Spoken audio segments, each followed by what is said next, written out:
about a week. There was a lot of warnings on about a week beforehand. There was going to be a really bad day on the next weekend. So that following the week before that, like on the Monday and that, I took time off work and I cleaned the place up as much as I could. I put cleaned all underneath the house where the balcony was on the front, a little bit of a terrace balcony thing, and cleaned out all the gutters, got all the fire hoses laid out, so I sort of got prepared for a fire. But anyway, that was Monday, and I went to work after that because I couldn't stay up there all the time. And that was it. That was the last we saw of the place. I always remember going out and seeing all the school kids waving at the school kids as we drove past them in the morning. They used to stop at the down the end of the street where they were catching their buses to go to all different schools, And that was the last time I saw all those kids because, well, some of them, they didn't make it, and others moved out of the district. So we left on the Monday and went to work and just worked through the week. We were sort of worried about it all the time during the week because one of the girls that worked for me, she lived up there as well. And I remember when she left on the Thursday night, I said, "What are you going to do if the fires come through?"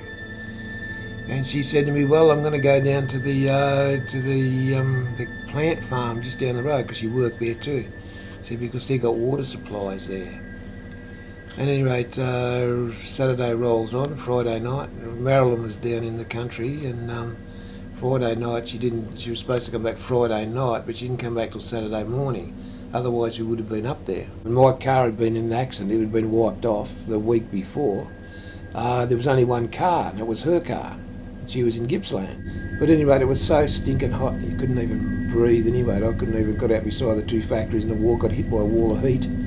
I just went back inside. I just said, I couldn't hardly stand up. Anyway, she arrived back home, and that was it. That's when we started our little, we started looking at what the hell was going on around the place with the CFA and everybody else. Morning friend. Well, everybody was waiting for this big fire. I mean, even John Fane came back on the Saturday morning to be on the ABC for sort of, to sort of broadcast whatever was going to happen, as though they knew something was going to happen, and it surely did. I mean, all that afternoon, all that morning, there was trouble straight away. We knew the fires were starting. They were starting. They started up in the hills up above Kilmore and started racing down towards Melbourne. And first of all, we worried about our friends out of Calcallo, where I'm living now, because the fire was heading straight for him, So I rang him up, and he said, "No, it swung around the mountains a bit. You should be worried about your place." He sort of thought, "You've got to be joking." So at that stage, it was miles away. But anyway, as the day progressed, the fire just rolled on around the back of Whittlesea. And we were actually, during the day there, we were a bit worried about it. So we, Marilyn, like as per usual, got on the phone to everybody. She got onto the phone to a friend that we had, and he just happened to be at the front of our place up at Flowerdale. And this was about 12:30, 1 o'clock. He said, "Yeah, everything's okay. Nothing's wrong up here." And he was the luckiest guy out because he just drove out of the mountain, down past all the fire just before it all comes swooping over him. He noticed a bit of stuff up the top of Whittlesea. He noticed there was a bit of smoke, as he said. But he was the luckiest guy out because he just come out. Nothing happened. He was just before it all happened. But so we sort of felt secure. There's a big guy been up there telling us, "Yeah, he's in front of our place now. We can see it. There's nothing wrong with it. It's beautiful." But of course, this is 12:30, 1 o'clock in the afternoon. But as the afternoon rolled on a bit further, we got a little bit more worried because we could tell the fire was going around the edge of our place, not directly for it. It was going in the valley around Whittlesea, back at the bottom of Vale across there. So we rang up some other friends, and they were up in Kinglake West. That was the ones that I told you, the woman that was working with me, So we rang them up, and they didn't seem too concerned either. They said, "Oh, well, we'd better go down and have a look at the store. I'll go down to the store and have a look." And that was okay, never heard back from them again. And then later on, about 2:30 in the afternoon, we rang up our friend who was the electrician that done all the wiring. And his wife said, no, he's asleep in bed. No, don't worry about him. Won't even wake him up. Everything's okay up here, Well, little do we know that those two lots of families, within about 4 hours, were running for their lives. Only just got out. The way there was a miracle they both got out. They virtually, the fire was right on the people at Kinglake West, that know where they had to get all their animals and stuff, and just made it with logs falling down, all sorts of stuff. About a 600-metre dash down to the plant farm just down the road, where they stayed the next 24 hours fighting for survival.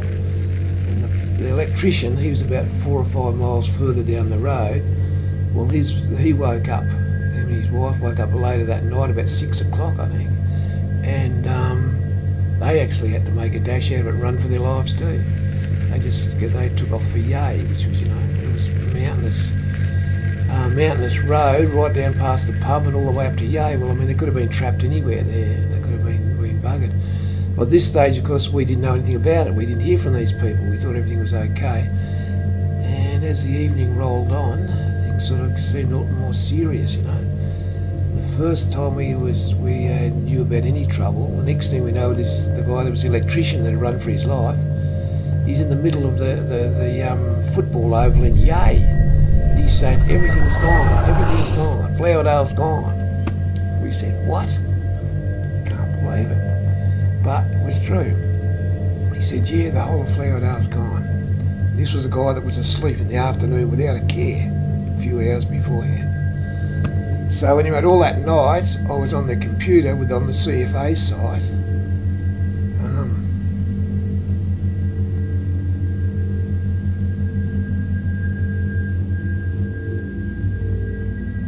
I'll never forget it.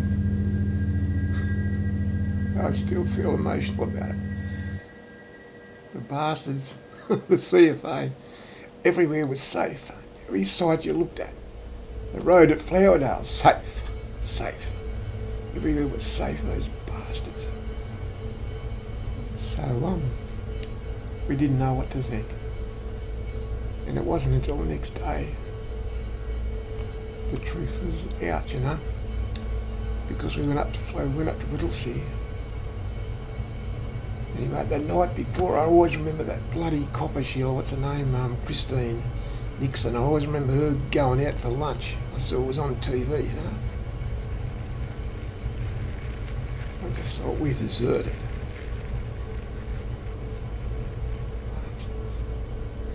Anyway, that night, you see, I just kept looking around. I went to bed, I kept looking at the CFAs, everything was safe. We hear them from people up there saying that's not true. Yeah, she wanted to go up there earlier in the day. I said, there's no way bloody no, I'm going up there. It was about 1 o'clock. Because I said, look, you go up there, you got to get out again. If you go up there, you can't get out. Well, it was too late anyway, because you couldn't get up there. It was too late. At any rate, so the next day, we went up to Whittlesea. Whittlesea was in organised chaos. People everywhere, fire brigades, people. And they'd organised, the local school was organised as a centre for people to come and lodge their names and stuff like that. Anyway, we were just wandering around the place. So we registered up at the school. And they were giving out all sorts of those, like a barbecue and sausages, but nobody was touching them. Nobody was too upset.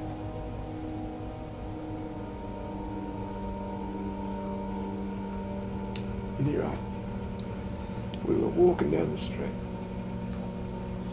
and there was a guy sitting in the gutter, and I said to him, listen mate, do you know anything that's happened up in Flowerdale? We think we've lost our house. He said, well, I don't know about that, he says, but I've got 2 kids missing. So, he's got 2 kids missing, we're worried about our bloody house. So I said to Marilyn, look, let's just get out of here. It's just, this is for people that have really lost things, So we got in the car and went home. And that was it. Waited. But we we did meet some people up there that we knew from the street, from our street. And we said, you know, what's going on? They said, Silvercreek Road is finished. Every house is gone. We said, what about our house? You know, the big greenhouse with the big gone. Everything's gone. So at that stage, we knew it was finished. So all we could do was go home and wait and tell everybody. Because at this stage, we hadn't heard from the people at King Lake, so I was a bit worried about them too, because I knew they were in a really perilous, where they were was dangerous, you know, they were full of bush. I thought, God, what's going to happen to them, you know? And their little kids, they had a couple of kids with them as well. So I wasn't much sleep that night.